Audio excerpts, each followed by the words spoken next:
Hi friends, welcome to ಮನಸ್ಸು creations YouTube channel. ಬನ್ನಿ ಇವತ್ತು ಬಿಡ್ದಿ ಸ್ಟೈಲಲ್ಲಿ ಹೇಗೆ ಚಟ್ನಿ ಮಾಡೋದು ಅಂತ, ಕೆಂಪು ಚಟ್ನಿ ಮಾಡೋದು ಅಂತ ನೋಡೋಣ. ಸೊ ಮೊದಲಿಗೆ ಈಗ ಬ್ಯಾಡಗೆ ಮೆಣಸಿನ್ಕಾಯಿ ಮತ್ತು ಒಣಮೆಣ್ಸಿನ್ಕಾಯಿ ಮತ್ತು ಹುಣಸೆಹಣ್ಣು ಎಲ್ಲನೂ 1-2 ನಿಮಿಷ ನೆನೆಸಿಟ್ಕೊಂಡಿದ್ದೀನಿ ನೀರಲ್ಲಿ. ಸೊ ಇವಾಗ ಒಂದು ಮಿಕ್ಸಿ ಜಾರ್ ತೊಗೊಂಡು ಏನೇನು ಹಾಕೋದು ಅಂತ ನೋಡೋಣ.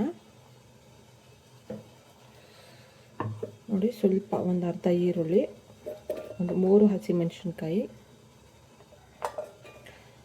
ಮತ್ತು ಶುಂಠಿ, ಬೆಳ್ಳುಳ್ಳಿ ಸ್ವಲ್ಪ ಮತ್ತು ಕೊತ್ತಂಬರಿ ಸೊಪ್ಪು, 1 ಕಪ್ ಆಗೋಷ್ಟು ಕಡಲೆಪಪ್ಪು ಮತ್ತು ರುಚಿಗೆ ತಕ್ಕಷ್ಟು ಉಪ್ಪು ಹಾಕ್ಕೊಳ್ಳೋಣ. ಇದೇನು ನೆನೆಸಿಟ್ಟಿದ್ವಲ್ಲ, ಸೊ ಇದನ್ನೆಲ್ಲ ಸ್ವಲ್ಪ ಹಾಕ್ಕೊಳ್ಳೋಣ. ನೀರು ಸಮೇತ ಹಾಕ್ಕೊಳ್ಳಿ. ಮತ್ತು ಸ್ವಲ್ಪ ತೆಂಗಿನಕಾಯಿ,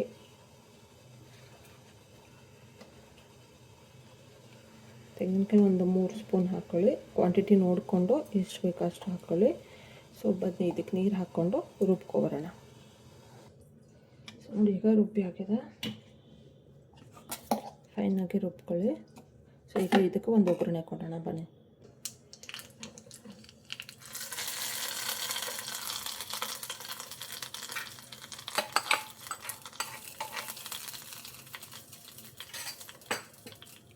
ಮತ್ತು ಬಿಡ್ದಿ ಸ್ಟೈಲು ಕೆಂಪು ಚಟ್ನಿ ರೆಡಿಯಾಗಿದೆ. ಸೊ ಇಡ್ಲಿಗೆ, ದೋಸೆಗೆ ತುಂಬ ಸೂಪರ್ ಕಾಂಬಿನೇಷನ್ನು. ಸೊ ಒಂದ್ಸಲ ಟ್ರೈ ಮಾಡ್ಕೊಳ್ಳಿ, ಹೇಗಿತ್ತು ಅಂತ ಕಮೆಂಟ್ ಮಾಡಿ. Thank you for watching friends. Manasu creations YouTube ಚಾನಲ್ನ ಸಬ್ಸ್ಕ್ರೈಬ್ ಮಾಡ್ಕೊಳ್ಳಿ. Thank you for watching.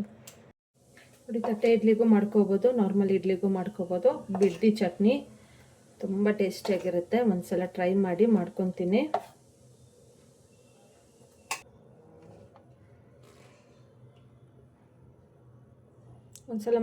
ಹೇಗಿತ್ತು ಅಂತ ಕಮೆಂಟ್ ಮಾಡಿ. Thank you for watching friends.